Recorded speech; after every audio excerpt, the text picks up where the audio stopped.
दिल से उसकी तस्वीर हटानी है, इस बार मुझे अपनी चलानी है। दिल से उसकी तस्वीर हटानी है, इस बार मुझे अपनी चलानी है।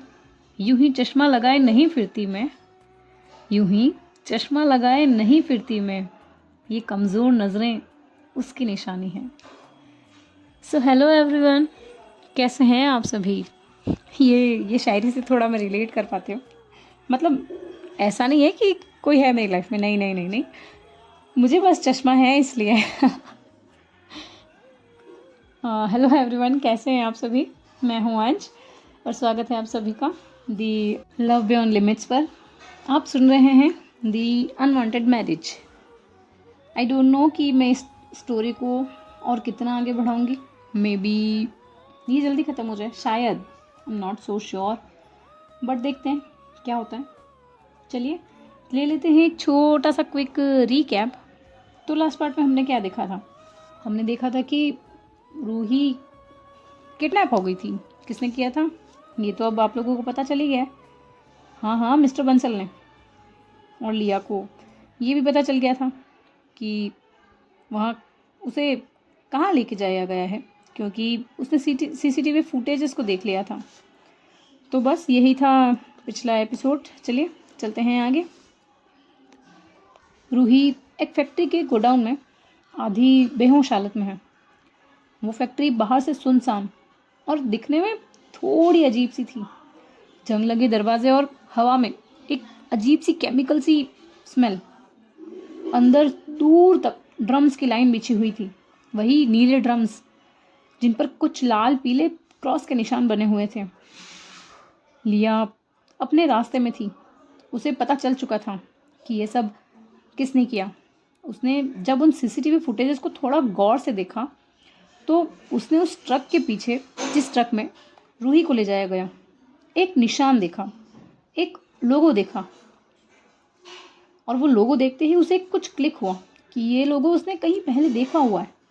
और वो समझ गई कि हो ना हो ये लोगो मिस्टर बंसल की कंपनी का है। और उनके एक नहीं, काफ़ी सारे बिजनेस हैं। उन लोगों की वजह से लिया को अंदाज़ा हो गया था कि ये काम मिस्टर बंसल ने ही किया है। यहाँ मिस्टर बंसल, जो कि एक चेयर पर बैठे थे, बस रूही को घूर रहे हैं। होठों पर एक डेविल वाली तिरछी हंसी और आंखों में एक वो बदले की भावना। रूही जो थोड़ी डरी हुई है, उस क्लोरोफॉर्म की गंध की वजह से अभी भी वो आधी बेहोश और आधी होश की हालत में है। बंसल एक स्माइल के साथ रूही को देखकर कहता है, बहुत घमंड था ना तुझे कि तू किसी की भी इंसल्ट कर देगी। हाँ, तुम्हारे इसी घमंड की वजह से आज तुम इस जगह हो। और वो दी एक्स CEO मल्होत्रास की फर्म की वो कहाँ है, वो मेन मैनेजर, जिसकी वजह से ना जाने मैंने कितने सारे टेंडर खोए हैं। तुम दोनों ने मेरी इज्जत को मिट्टी में मिला दिया है। ये मैं कभी नहीं भूलूंगा। जब भी कुछ अच्छा होने लगता है, तुम दोनों में से कोई ना कोई मेरे काम में टांग अड़ा देता है। पहले वो लिया थी, और जब उसका एक्सीडेंट हुआ तो मैंने सोचा कि चलो अब मेरे रास्ते में कोई नहीं आएगा। लेकिन फिर तुम आई। तुम तो और भी महान निकली। तुमने तो टेंडर के साथ साथ मेरा इंसल्ट कर दिया पूरी मीडिया के सामने उस दिन। लेकिन नहीं, अब बस बहुत हो गया है। कहाँ है वो मल्होत्रास की ढाल बन के खड़ी रहने वाली वो दीवार? बुलाओ उसे। कहाँ है वो तुम्हारी प्रोटेक्टर?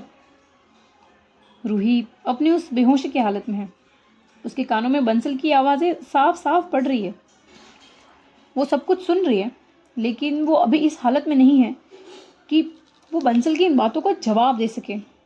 वो अपने अंतर्मन में ही सोच रही है कि लिया ज़रूर आएगी और फिर तुझे बताएगी कि असली ताकत किसे कहते हैं, कौन है वो और कौन नहीं। यहाँ मल्होत्रा मेंशन में सब लोग टेंशन में हैं कि रूही अचानक से कहाँ चली गई, किसने उसे किडनैप कर लिया। याचना बार बार युवान से पूछ रही है कि रूह कहाँ है, लियू कहाँ है। युवान भी उसे बस एक ही बात समझा रहा है कि वो लोग किसी काम से गए हुए हैं, आ जाएंगी थोड़ी देर में। आभा भी बहुत डर गई हैं लिया को इतने गुस्से में घर से जाते हुए देख कि उनके दोनों ही बच्चों पर खतरा है।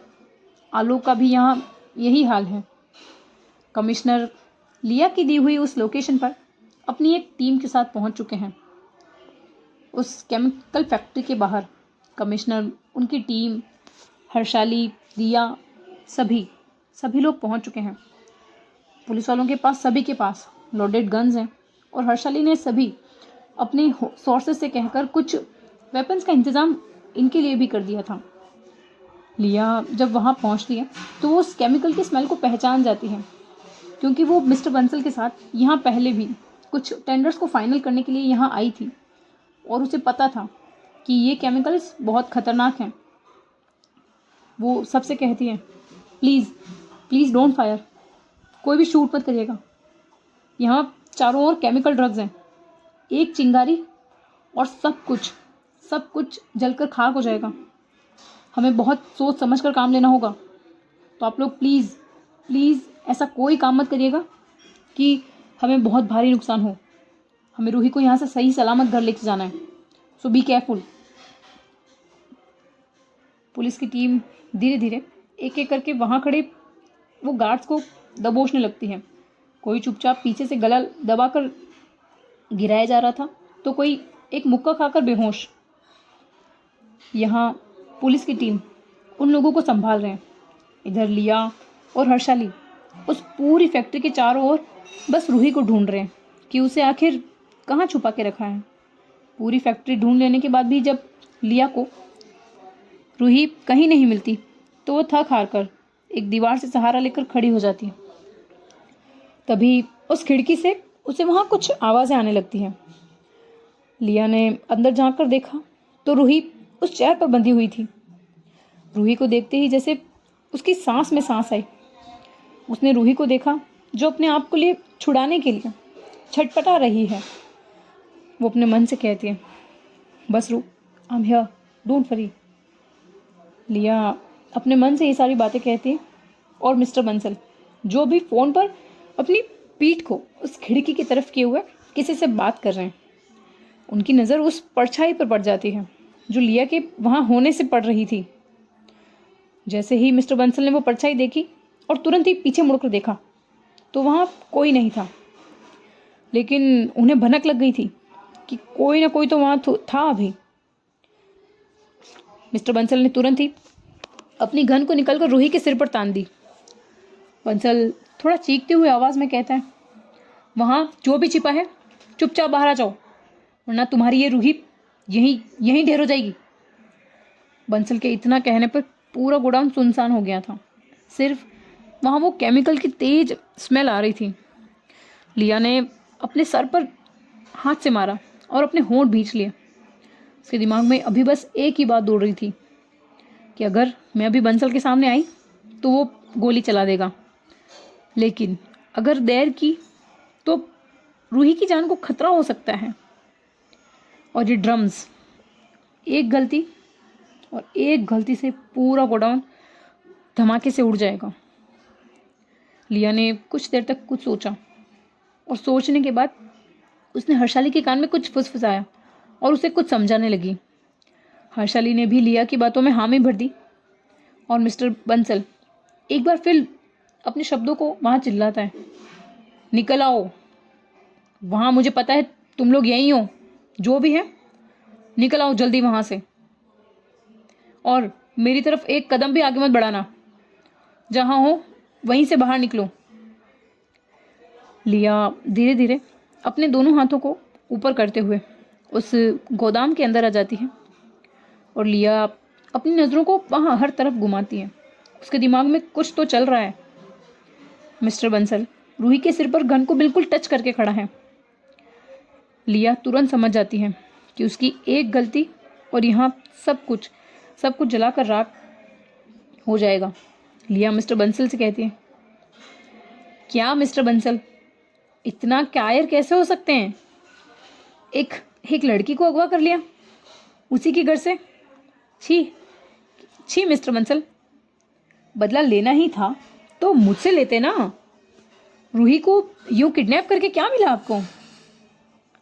लिया मिस्टर बंसल की उनको बातों में उलझाने के लिए उनसे ये सारी बातें कह रही है, ताकि उसने हर्षाली को जो भी समझाया है, जो भी काम करने के लिए उसने कहा है, वो अपना काम आसानी से कर सके और उसे वो काम करने के लिए पूरा प्रॉपर टाइम मिल सके। मिस्टर बंसल लिया की इन बातों को सुनकर उससे कहते हैं, ओह अच्छा, जैसे तुम्हें तो कुछ पता ही नहीं कि इसने क्या किया है। लिया थोड़ा हैरान होकर मिस्टर बंसल को देखते हुए उससे पूछती है, क्या कह रहे हैं आप? रूही ने क्या किया? क्या किया उसने आपके साथ? मिस्टर बंसल अपनी गन से थोड़ा रूही के सिर पर मारते हुए लिया से कहते हैं, इसे बहुत घमंड है अपनी इस खूबसूरती पर। जब मैंने उस दिन इससे इसकी तारीफ कर दी तो इसने पूरी मीडिया के साथ मेरी इज्जत की धज्जियां उड़ा दी। पूरे एसोसिएशन में मेरी थू थू हुई उसके बाद से। लिया थोड़ा हंसते हुए मिस्टर बंसल से कहती है, अरे मिस्टर बंसल, इसमें क्या? रूही ने आपको कुछ कहा होगा या आपकी कोई इंसल्ट की होगी, तो इसमें भी ज़रूर आप ही की कुछ घटिया हरकतें रही होंगी, तभी ना उसने कुछ कहा होगा, वरना मेरी रूह तो ऐसी नहीं है। मिस्टर बंसल लिया की इन बातों को सुनकर आंख बुबुला हो जाते हैं और लिया की तरफ गन को पॉइंट करते हुए उससे कुछ कहने ही वाले थे कि लिया उन्हें रोक देती है। ना ना ना मिस्टर बंसल, ना ना ना ना ना, ये गलती आप भूल कर भी मत करिएगा, फायर करने की या शूट करने की। आपको क्या लगा था मैं यहाँ आपसे बैठकर कोई डील क्रैक करने आई हूँ? आपका ये जो फिल्म एंड ड्रामा है ना, it comes to an end mister Bansal. आपको लगता है कि सब कुछ आपके कंट्रोल में है। नहीं, लेकिन आप भूल गए हैं क्या कि मेरा नाम क्या है? लिया मल्होत्रा। एक बार फिर से आपको सुना देती हूँ, मेरा नाम क्या है? लिया मल्होत्रा। मिस्टर बंसल हंसता है और उस गन को फिर से रूही पर पॉइंट करता है और उसके बालों को कसकर पकड़कर खींच लेता है, जिससे रूही की एक चीख निकल जाती है। रूही की ये चीख सुनकर लिया अपने हाथों की मुट्ठियों को भींच लेती है, उसके दांत कस जाते हैं। वो एक कदम बढ़ाती है कि मिस्टर बंसल अपनी गर्दन को ना में हिलाकर लिया को इशारा करते हैं। लिया अपने उस उठाए हुए कदम को फिर से पीछे कर लेती है। मिस्टर बंसल लिया से कहते हैं, तुम्हें क्या लगा था इतनी आसानी से तुम आओगी और यहाँ से इसे ले जाओगी? नहीं नहीं, इसे तुम्हारा एक कदम और मैं यहीं ख़त्म कर दूंगा। बाहर सारे गार्ड्स को मारकर, कुछ को पकड़कर पुलिस की उस टीम ने इस गोडाउन को चारों ओर से घेर लिया है। हर्षाली गोडाउन की छत पर कुछ पुलिसकर्मियों के साथ लिया के बताए हुए उस काम को कर रही है कि तभी कमिश्नर उस गोडाउन के अंदर आते हुए मिस्टर बंसल से कहते हैं, मिस्टर बंसल, सोच ले, ये तूने अच्छा नहीं किया है, अभी भी कुछ नहीं बिगड़ा है, सरेंडर कर दे। इस बदले की आग में तू और तेरा ये सारा एम्पायर सब कुछ खत्म हो जाएगा। भी छोड़ दे रूही को, शायद शायद कानून तुझे कुछ राहत दे दे। मिस्टर बंसल कमिश्नर को अंदर आता देख पॉइंट गन को उसकी तरफ करते हैं और उनसे कहते हैं थोड़ा हंसते हुए, हाँ, कानून? किस कानून की बात कर रहे हो? इस कानून को मैंने इतने सालों तक खरीदा है और आगे भी खरीद लूँगा, तभी तो ये केमिकल फैक्ट्री को चला रहा हूँ और मेरी चिंता करने की कोई ज़रूरत नहीं है। मुझे कुछ नहीं होगा, मुझे अपनी चिंता नहीं है। कमिश्नर को हर्षाली पहले ही समझा चुकी थी कि मिस्टर बंसल का ध्यान भटकाना है रूही से, तो कमिश्नर बस वही कर रहे थे। लिया जब देखती है कि मिस्टर बंसल अब पूरी तरह कमिश्नर की बातों में उलझ चुका है, तो वो ऊपर देखती है जहाँ कांच की एक जालीदार खिड़की सी थी। वहाँ हर्षाली और कुछ पुलिसकर्मी अपने हाथों में एक बड़ा सा नीला ड्रम लिए हुए खड़े हैं, उस पर रस्सी बंधी है। लिया जब देखती है कि मिस्टर बंसल ने बातों बातों में वो गन को कमिश्नर की तरफ करके उसे इशारों से कुछ बता रहा है, उसे कुछ कह रहा है, तो वो एक गहरी सांस लेकर हर्षाली को अपनी गर्दन से इशारा करती है। लिया के इशारा करते ही वो दौड़कर रूही के पास जाती है और उसे उस कुर्सी के साथ ही उठाते हुए थोड़ा मिस्टर बंसल से दूर कर देती है। हर्षाली और पुलिसकर्मी लिया का इशारा पाते ही उस केमिकल से भरे ड्रम को मिस्टर बंसल पर उड़े देते हैं। जैसे ही पूरा केमिकल मिस्टर बंसल पर गिर कर खत्म हो जाता है, तो हर्षाली उस ड्रम को भी उस कांच को तोड़ते हुए उस जाली से ही मिस्टर बंसल पर गिरा देती है। मिस्टर बंसल संभलते तब तक सारे पुलिसकर्मी उसकी तरफ गन पॉइंट करके खड़े हो जाते हैं। मिस्टर बंसल अपने आप को संभाल पाते तब तक कुछ ही सेकंड्स के अंदर ये सब घट जाता है और वो समझ ही नहीं पाते कि उनके साथ अचानक ये हुआ क्या। उस ड्रम के उन पर गिरने की वजह से वो गन जब तक उनके हाथ में थी वो भी उनके हाथ से छूटकर छिटक गई थी। केमिकल की वजह से उनकी स्किन अब हल्की हल्की बर्न होने लगी थी, दर्द से करा रहा था वो, लेकिन अभी उनकी हालत ऐसी नहीं थी कि वो यहाँ से बचकर भाग जाएं। लिया रूही को जल्दी से उस कुर्सी से उसके हाथ पैर छुड़वाती है और उसे संभालते हुए खड़ा करती है और उसके गले से लग जाती है। रूही भी लिया को गले से लगा लेती है और लिया रूही को उसकी बॉडी को पूरा ऊपर से नीचे तक पूरा चेक करने लगी है कि उसे कहीं चोट तो नहीं लगी, और रूही से पूछती है, वाइफी तुम ठीक हो ना? हाँ, कहीं चोट तो नहीं लगी तुम्हें? रूही जब लिया को इतना पैनिक देखती है तो उससे कहती है, मंकी मैं ठीक हूँ, मुझे नहीं लगी कहीं चोट। लिया ये सुनकर रूही को फिर से एक बार गले लगाती है। यहाँ कमिश्नर एक पानी की बाल्टी मंगवाकर उस मिस्टर बंसल पर डालते हैं और उसकी कॉलर को पकड़कर उससे कहते हैं, देख ले, तेरे ही बनाए हुए इन हानिकारक केमिकल्स ने आज तुझे ही मुसीबत में डाल दिया है। वो सही है, बात है, कर्मों का फल इसी जन्म में मिलता है और ये मैं आज सच होते हुए देख रहा हूँ।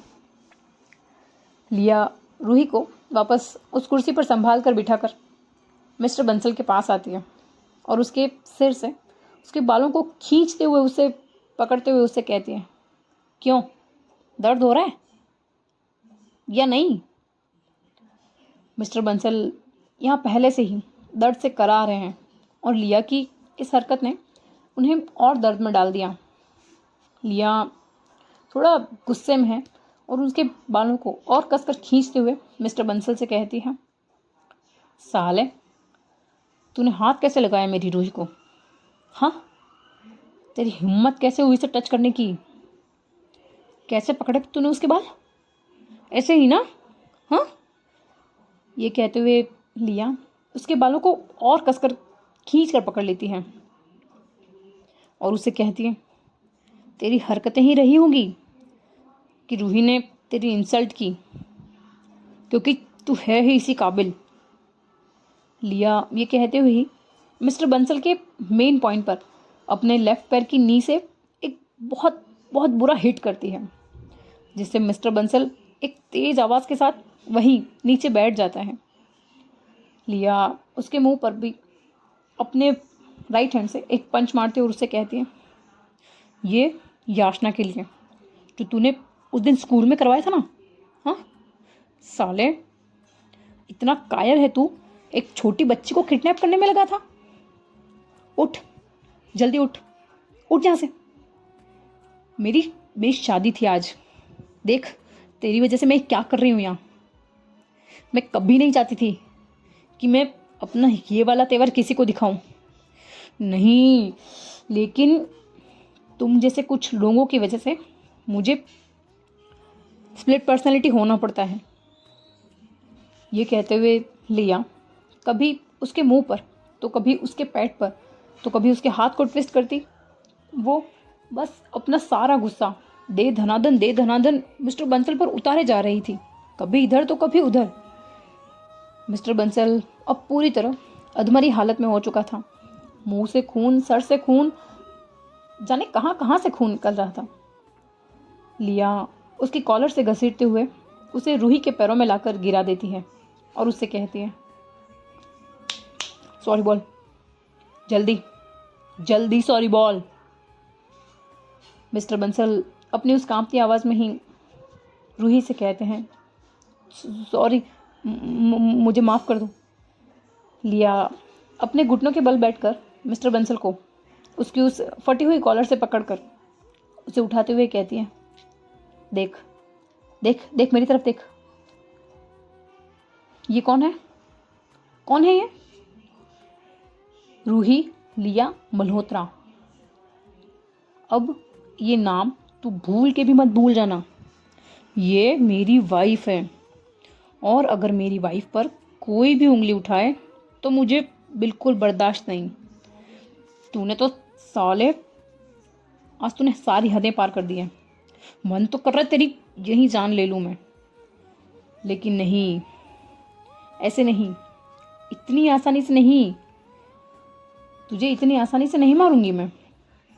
कमिश्नर लिया के पास आते हैं और उसे मिस्टर बंसल को छोड़ने के लिए कह देते हैं। लिया अपना एक लास्ट पंच मिस्टर बंसल के मुंह पर धरते हुए उससे कहती है, तुझसे आज नहीं, तू जा अभी, तुझसे मैं बाद में निपटूंगी। और रूही को वहाँ से संभाल कर उठाती है और कमिश्नर से कहकर हर्षाली और दिया के साथ वहाँ से चली जाती है। तो दोस्तों, आज के इस एपिसोड को यहीं तक रहने देते हैं। अब देखते हैं कि आने वाले एपिसोड्स में और क्या होने वाला है और क्या नहीं। ये तो आपको जानने के लिए मेरे साथ बने रहना पड़ेगा। मेरे साथ बने रहने के लिए आपको कहानी को सुनना पड़ेगा, चैनल को सब्सक्राइब करना पड़ेगा। तो कर लीजिए चैनल को सब्सक्राइब जिसने नहीं किया है। कहानी कैसी लग रही है मुझे कमेंट करके ज़रूर बताइएगा। अगर अच्छी लग रही है तो प्लीज़ लाइक कीजिए, शेयर कीजिए, सब्सक्राइब कीजिए, कमेंट भी कीजिए। मिलूंगी मैं आपसे कहानी के अगले भाग में। तब तक के लिए खुश रहिए, अपने अपनों को खुश रखिए, लाइफ को एंजॉय कीजिए। एक ही लाइफ है, बार बार नहीं मिलती। Bye bye, take care, thank you so much.